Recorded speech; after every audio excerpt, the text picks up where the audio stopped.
Welcome to my Sunday evening, 1st of November energy read. This is Siobhan, the Celtic Empath, and I am going to share a ritual that I have, which I like to do at the start of every month, which kind of sets the energy tone, I guess, for me personally for the month, and it kind of helps to get like a good energy read or feeling as to what's maybe coming ahead for us. So I like to call this more my collective consciousness reading.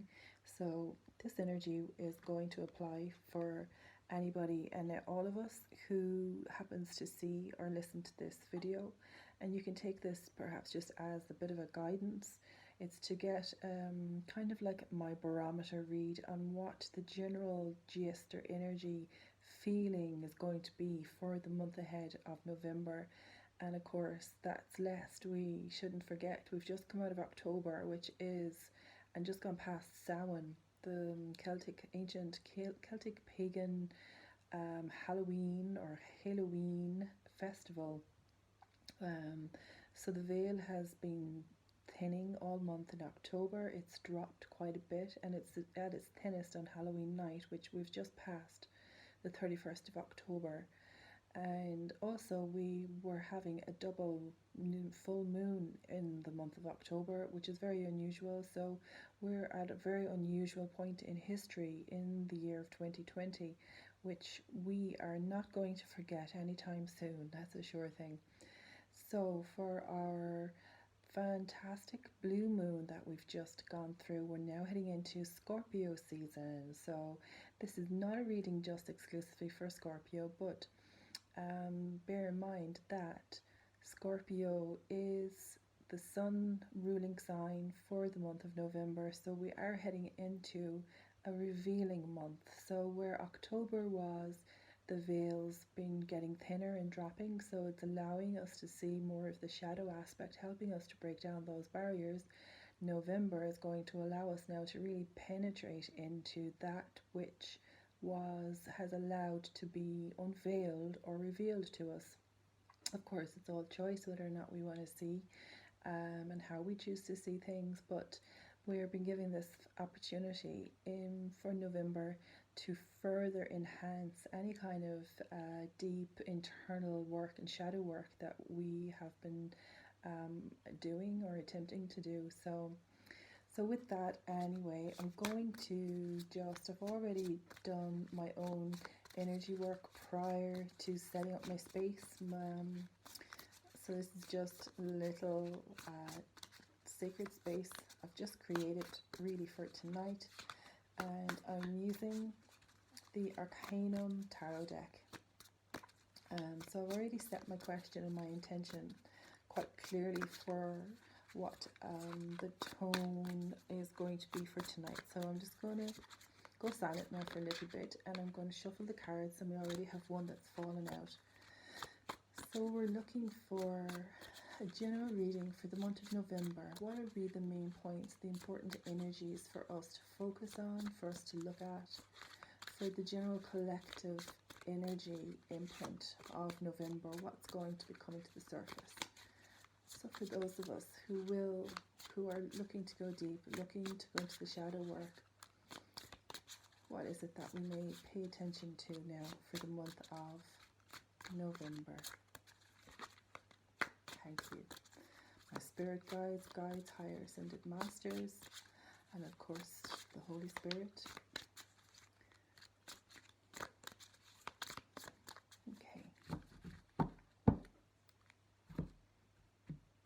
I always like to cut my deck. Now I'm going to take off the top. So we already have our card that fell out, which happens to be the Knight of Pentacles. Okay. Second card up, the Eight of Swords. And third card out is the Seven of Swords. Okay, so in true Scorpio fashion, we've got an awful lot of truth telling going on. So the Knight of Pentacles, okay, so this is actually telling us that November is going to be a month of opportunities. It's going to be a month of opportunities striding into our lives.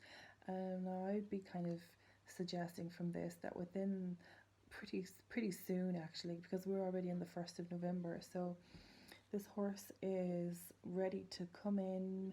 It's the coins, so it's bringing bounty, it's bringing abundance, it's bringing new opportunities perhaps for work for some people.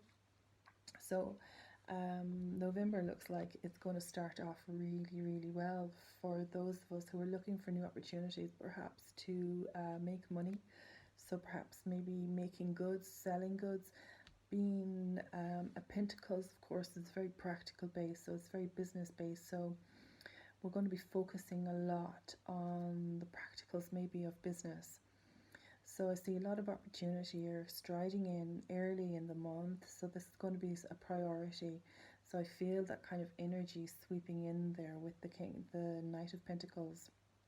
And also want to pay attention to the Pentacles being a very grounded card as well. So it's important that we look here at nature, we see the animal, or that we're connecting into this grounded sense of ourselves.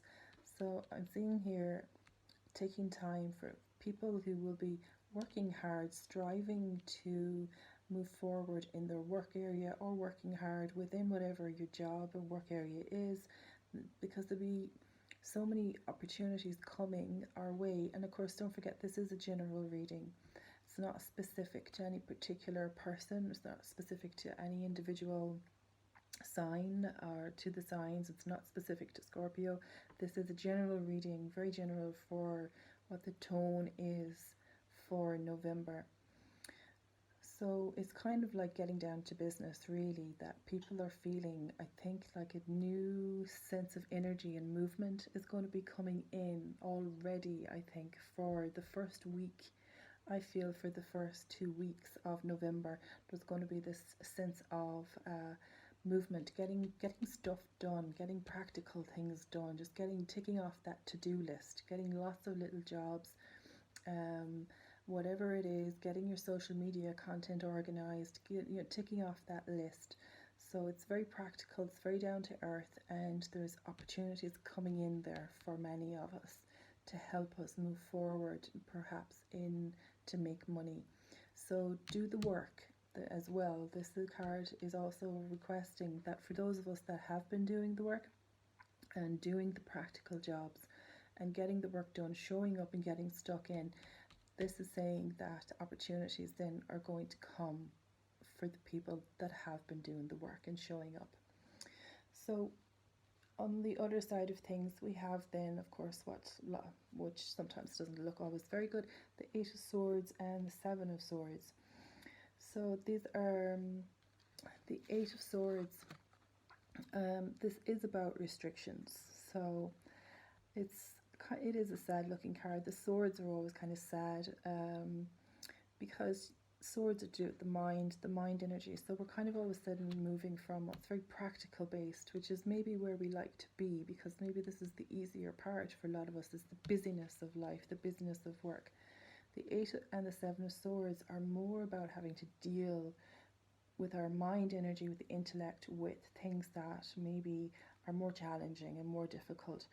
The 8 of Swords is saying that yes, there is a lot of restrictions around us, and that's, I guess you could say, it's kind of obvious in one sense, being the month, the time that it is, the times we're going through in this year of 2020. So there is a sense of like gloominess around and people feeling restricted, like maybe not being able to fully move ahead or fully embrace the opportunities maybe the way people once could before. There's this element of restriction around business and opportunities and moving ahead. So it's all very head based here. It's heavily head based. In the 7 of Swords, the 7 requests that we move carefully as we move through November. It's suggesting that we pay more attention to the details, to things that matter, to the small important things that matter, to the people in our lives, to our relationships, to how we're going to do business as well, and that we're actually fair in our dealings with others, and that also making sure that others are fair in their dealings with us. So I don't know if this could be specifically, I won't say at a warning, but there could be somebody who might listen to this message that this might resonate with, that there is certain care and attention needed, because the Seven of Swords does suggest dishonesty. I'm just going to say it like that, so that there could be some situation that maybe people are not trying not to be honest with each other, and you know what, it's not going to work, it's not going to pay off, because this is November, it's Scorpio month, and there's nothing more than what Scorpio hates is dishonesty and lies. And this Seven of Swords does not go down well with Scorpio energy. So, and we also have Mercury retrograding for the next, I think it's still retrograding for the next week at least in Scorpio. I'm not sure exactly what the date is when it's going to go direct again, but I think it is for the first few days in November. And so we have to be careful in our communications. And of course, Swords is all about communications, all about talking and how we communicate our efforts and how we communicate our business, how we communicate our thoughts, everything. So this card is suggesting, to take care, tread carefully. But it seems very tricky because of the sense of restriction and tightness that is around the Eight of Swords. All I want to say is that with the 8, eventually we move to the 9. So eventually there will be movement at some point.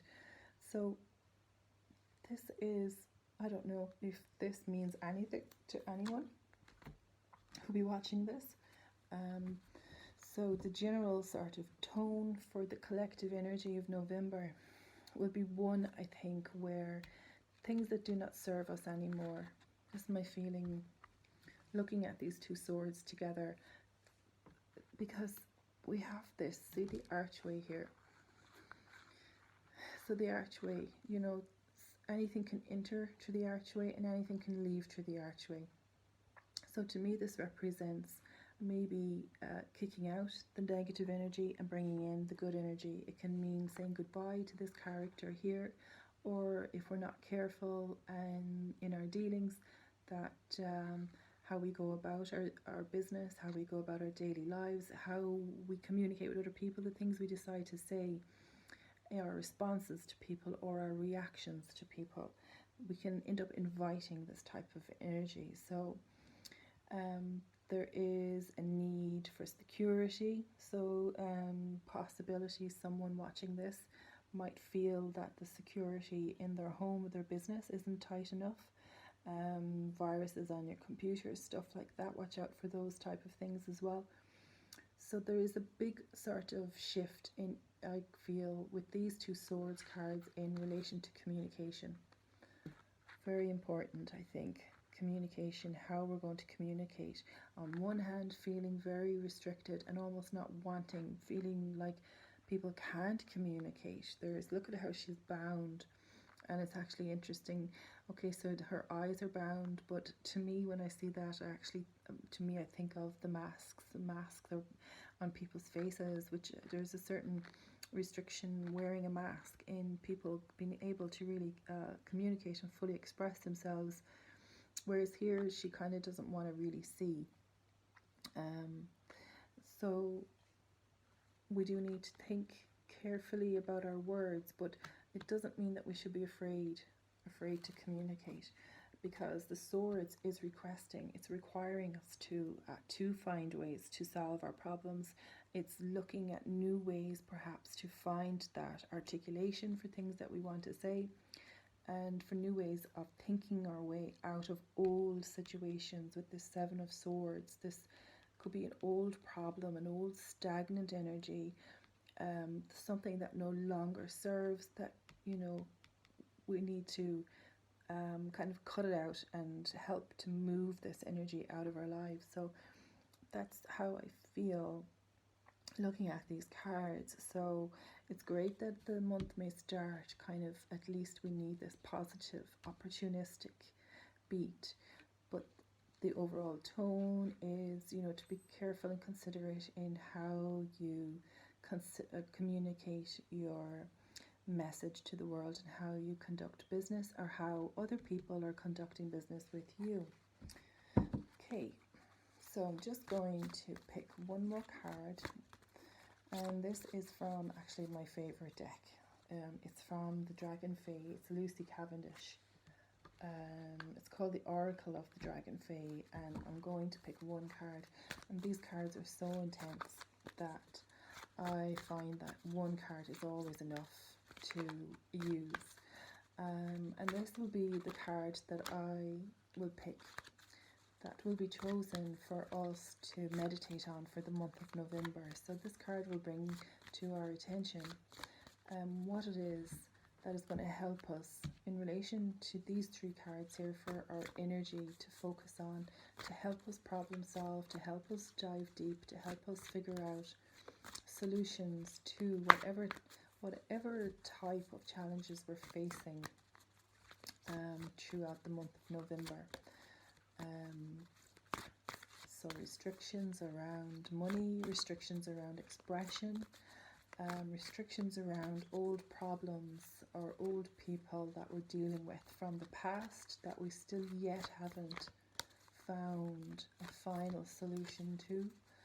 And so I ask for the Dragon Fae now to reveal to us the card that will give us the highest and greatest message for the highest and greatest good of all people watching and listening to this video now in the present moment, and forever, whenever in the future that is needed to bring resolution and guidance into our lives.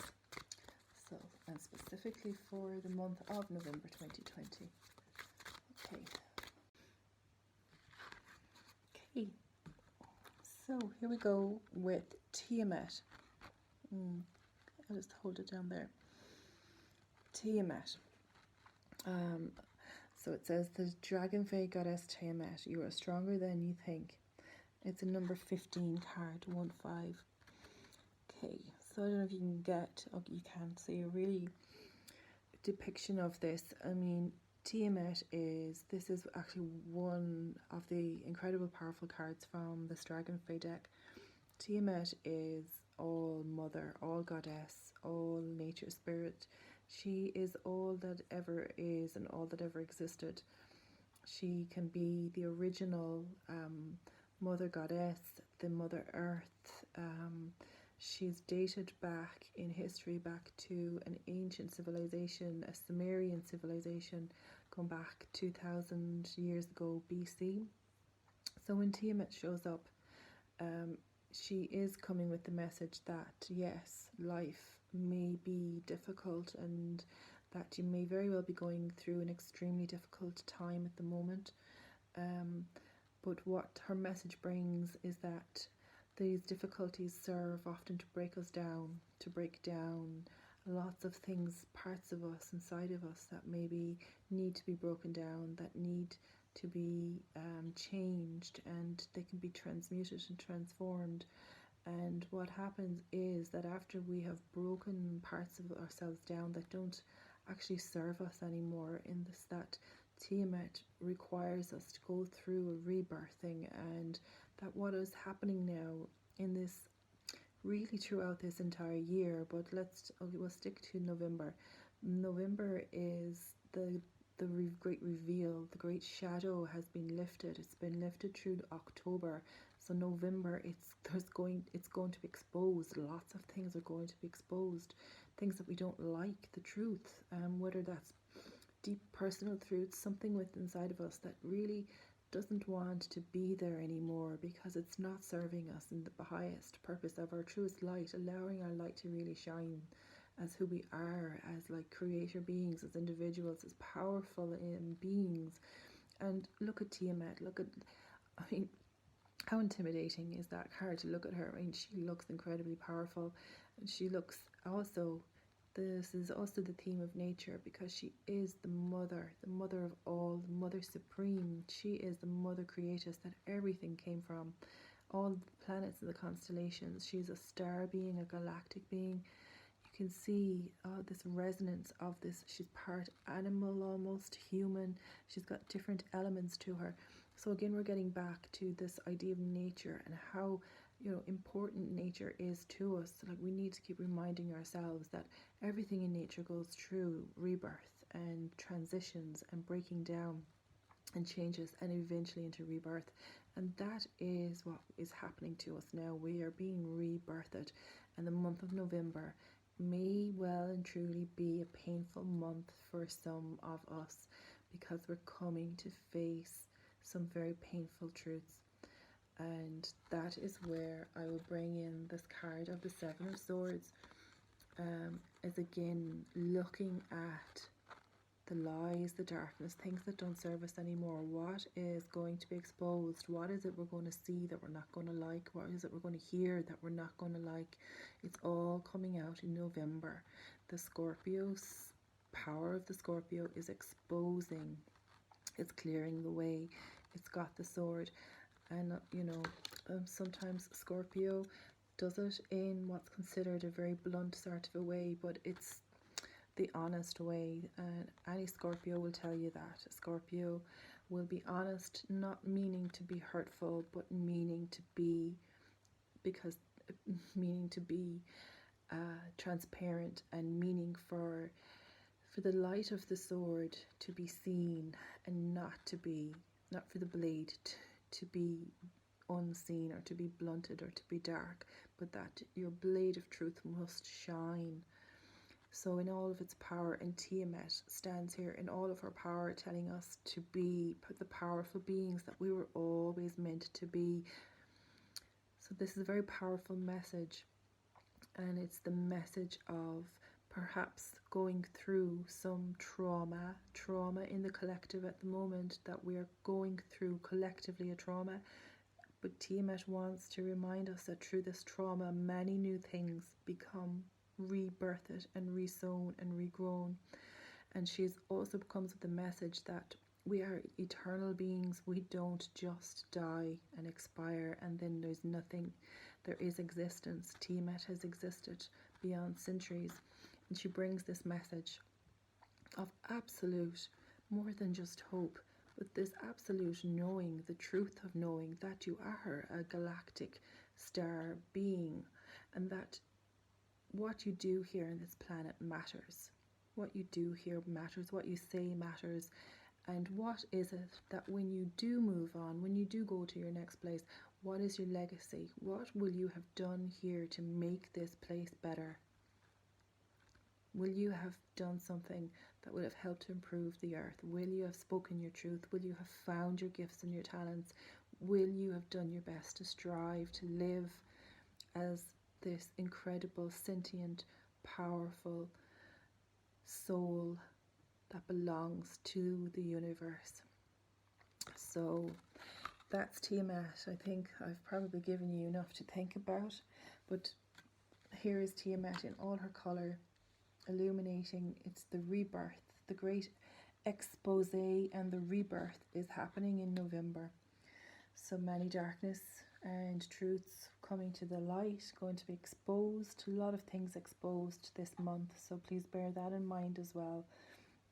Things that we're probably not going to like. In fact, I can guarantee we're going to hear lots of things in November that we're really not going to like, but that's okay, because we must stay on the side of the light, stay on the side of your galactic resonance, stay connected to nature, stay connected to your soul, to your spirit, and start doing something that really makes your soul sing. And I'm going to leave it on that, my dear star beings. Thank you for listening.